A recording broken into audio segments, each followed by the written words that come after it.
বৰ মৰমত ডাঙৰ কৰিছিলোঁ তাক, আলফুলেৰে ৰাখিছিলোঁ তাক। দেউতাক নোহোৱা হোৱাৰে পৰা অকণো কষ্ট পাবলৈ দিয়া নাছিলোঁ তাক।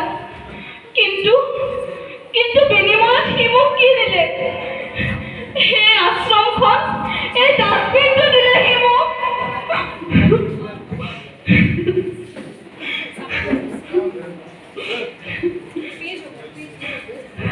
সাবিত্ৰী, তইহে এতিয়া মোৰ কেৱল সংগীও, কিন্তু মই সংগী নোহোৱাকৈ থাকিবলৈ অভ্যাস কৰিছোঁ। মোক টকা পইচাৰ প্ৰয়োজন নাছিল, মোক কাপোৰ কানিও নালাগে, মাত্ৰ অলপ মৰম বিচাৰিছিলোঁ। অলপ মৰম, দুআষাৰ কথা পাতিবহে বিচাৰিছিলোঁ। তাকো দিবলৈ তাৰ সময় নহ'লে।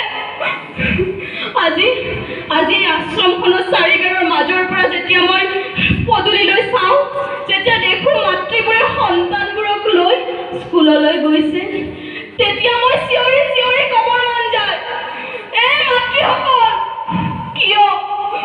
কিয় তহঁতে সন্তানবোৰক ইমান মৰম কৰ?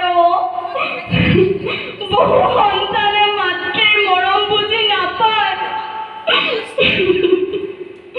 সিহঁতক বৰ কষ্টৰে ডাঙৰ কৰে, আৰু সিহঁত যেতিয়া ডাঙৰ মানুহ হয় নহয়, তেতিয়া সেই পিতৃ মাতৃক এই ডাষ্টবিনটোৰ আৱৰ্জনা কৰি থয়। ময়ো আজি আৱৰ্জনা, আৰু হেজাৰ মাতৃ মোৰ দৰে আৱৰ্জনা হৈ আছে। বুজিছনে সাবিত্ৰী? এদিন মোৰ কোলাটো সন্তানে উমলিছিল। মাতৃ হোৱাৰ সেই অনুভৱবোৰ বৰ মধুৰতম অনুভৱ আছিল। কিন্তু এতিয়া তাৰ অনুপস্থিতিয়ে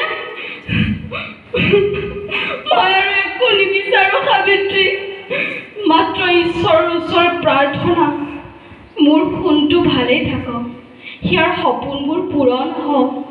সি মোক বেয়া পালেও মই যে তাক বেয়া পাব নোৱাৰোঁ, কাৰণ মই মা, মই মাতৃ। ধন্যবাদ।